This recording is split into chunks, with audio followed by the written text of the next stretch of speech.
du salut. En ce dimanche, nous célébrons la commémoration de tous les fidèles défunts. Nous le savons que tout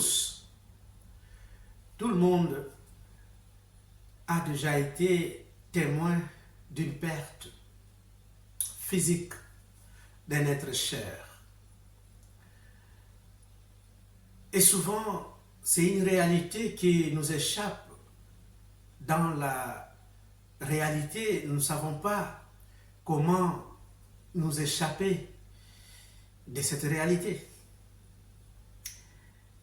Face à la finitude humaine, l'homme se retrouve impuissant. Oui, nous partageons la peur.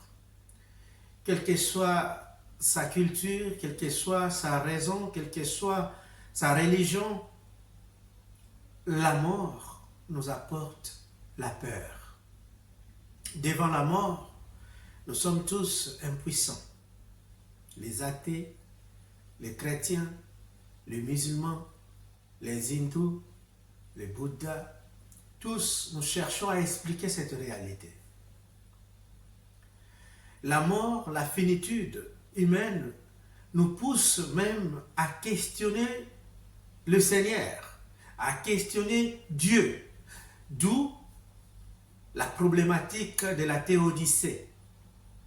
Quel est ce Dieu, dira Kierkegaard, quel est ce Dieu qui, après avoir créé l'homme, permet que cet homme soit la nourriture de verre?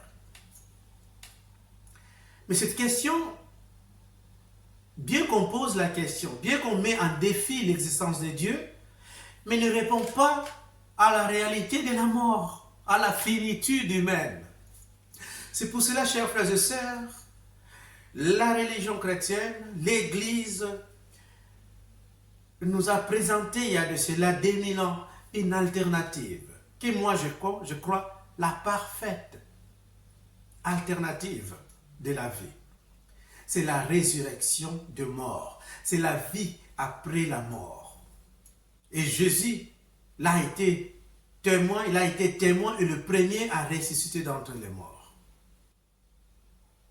Donc nous chrétiens croyons que le physique a un commencement et a une fin. Les bios, les corps, les matériels commencent à un certain temps et finit à un autre temps. Tandis que nous croyons à une autre dimension qui est au-delà du physique, au-delà du psychique. C'est la dimension spirituelle qui n'a jamais de commencement et n'a pas de fin. Parce que ça a été plongé dans l'éternité et Dieu n'a pas de commencement, il n'a pas de fin. Donc, dans le spirituel, nous croyons que ceux qui meurent dans le Christ, qui meurent dans le Seigneur, poursuivront leur chemin, même après la mort. Chemin de gloire, bien sûr. C'est pour cela que nous célébrons aujourd'hui, nous commémorons ceux qui ont quitté ce monde, mais que nous croyons sont dans la gloire de Dieu, sont dans la dimension de Dieu. Mais qu'est-ce que cela nous amène, nous qui sommes vivants, qui savons que dans un certain moment, notre matériel va arrêter d'exister. Le Seigneur nous invite, il dit dans l'évangile d'aujourd'hui, personne ne pourra venir vers moi que je laisserai dehors, je ne pourrai jamais laisser dehors ceux qui viendront chez moi. Moi, je les ressusciterai. Voilà la promesse que le Christ nous fait. Il nous ressuscitera. Et comment faire pour être avec lui pour qu'il nous ressuscite? Il nous a dit que deux choses. Aimez-vous les uns les autres. Aimez Dieu au-dessus de tout. Donc la question c'est, qu'est-ce que tu fais de ton temps?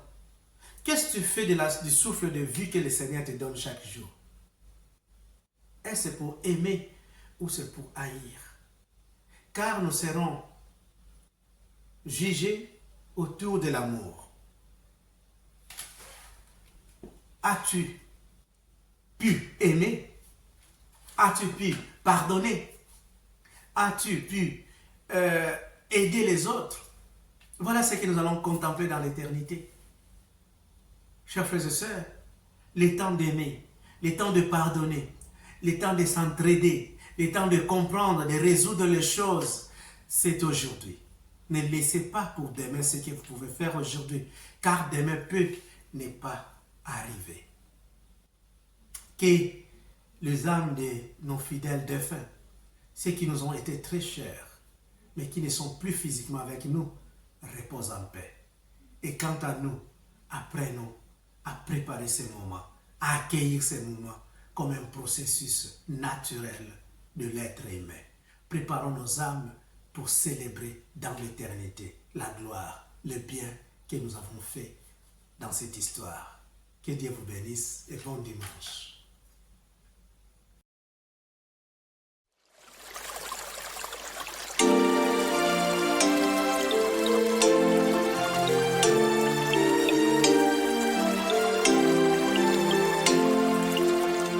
Il faut